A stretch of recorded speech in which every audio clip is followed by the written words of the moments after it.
ജനവാസ കേന്ദ്രങ്ങളും കൃഷിയിടങ്ങളും ബഫർ സോണിൽ ഉൾപ്പെടുത്താനാകില്ലെന്ന് തന്നെയാണ് സർക്കാർ നിലപാടെന്ന് റവന്യൂ മന്ത്രി കെ രാജനും പ്രതികരിച്ചു. ഫീൽഡ് സർവേ വേഗത്തിലാക്കാനുള്ള നടപടികൾ സ്വീകരിക്കുമെന്നും മന്ത്രി പറഞ്ഞു.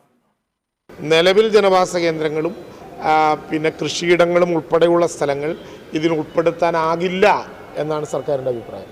പിന്നെ കോടതി വിധി അതിന് വിരുദ്ധമായി ഇനിയും നിലപാടെടുത്താൽ എന്ത് ചെയ്യും? അത് നമുക്ക് ആ ഘട്ടത്തിൽ ആലോചിക്കാം. 115 വില്ലേജുകളും 87 പഞ്ചായത്തുകളും അതിൻ്റെ ബന്ധപ്പെട്ട ചുമതലക്കാരെ മുഴുവൻ വിളിച്ച് ഹെൽപ്പ് ഡെസ്കും ഫിസിക്കൽ വെരിഫിക്കേഷനും അതിവേഗതയിലാക്കാൻ വേണ്ടിയിട്ടുള്ള പ്രവർത്തനങ്ങൾക്ക് വേഗത വർദ്ധിപ്പിച്ചിട്ടുണ്ട്. ഉദ്യോഗസ്ഥന്മാർക്ക് 2 ദിവസത്തിനുള്ളിൽ ഒരു ട്രെയിനിങ് കൊടുക്കും. നിലനിൽക്കുന്ന അപേക്ഷകളിലും ഓരോ ദിവസവും കൊടുക്കുന്ന അപേക്ഷകളിലും അതത് സമയത്ത് തന്നെ വെരിഫിക്കേഷൻ നടത്തി പോകണം.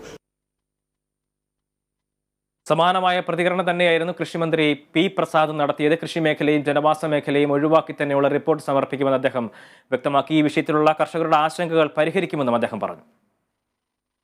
കൃഷി മേഖലയെയും ജനവാസ മേഖലയെയും ഒഴിവാക്കിക്കൊണ്ട് മാത്രമേ സംസ്ഥാന സർക്കാർ സുപ്രീം കോടതിയിലും കേന്ദ്ര ഗവൺമെന്റിന്റെ മുമ്പാകെയും വനം പരിസ്ഥിതി മന്ത്രാലയത്തിന്റെ മുമ്പാകെയും എംപവർഡ് കമ്മിറ്റി മുമ്പാകെയും റിപ്പോർട്ട് കൊടുക്കുകയുള്ളൂ എന്ന് വ്യക്തമാക്കിയിട്ടുണ്ട്. കൃഷിക്കാരൻ കൃഷിയിടം ഉപേക്ഷിച്ച് മാറുക എന്ന് പറഞ്ഞാൽ ഒരു ശരിയായ കാര്യമല്ല. അത് പറഞ്ഞാൽ കേരളത്തിൻ്റെ കാർഷിക മേഖലയുടെ തകർച്ച കേരളത്തിൻ്റെ ജനതയുടെ തകർച്ച തന്നെയായിരുന്നു. ഭക്ഷ്യധാന്യങ്ങളും അല്ലെങ്കിൽ നാണ്യവിളകളും കൃഷി ചെയ്യുന്ന ഒരു പ്രധാനപ്പെട്ട മേഖലയാണ് ഈ ബഫർ സോൺ എന്ന തരത്തിൽ ഇപ്പോൾ പലരും പറയുന്നില്ല.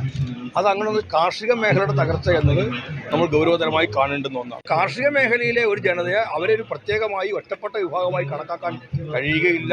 അതുകൊണ്ട് ആ ജനതയ്ക്ക് എല്ലാവിധമായ സംരക്ഷണവും സഹായവും ചെയ്തു കൊടുക്കേണ്ടത് സംസ്ഥാന സർക്കാരിൻ്റെ ഉത്തരവാദിത്വവും ബാധ്യതയും.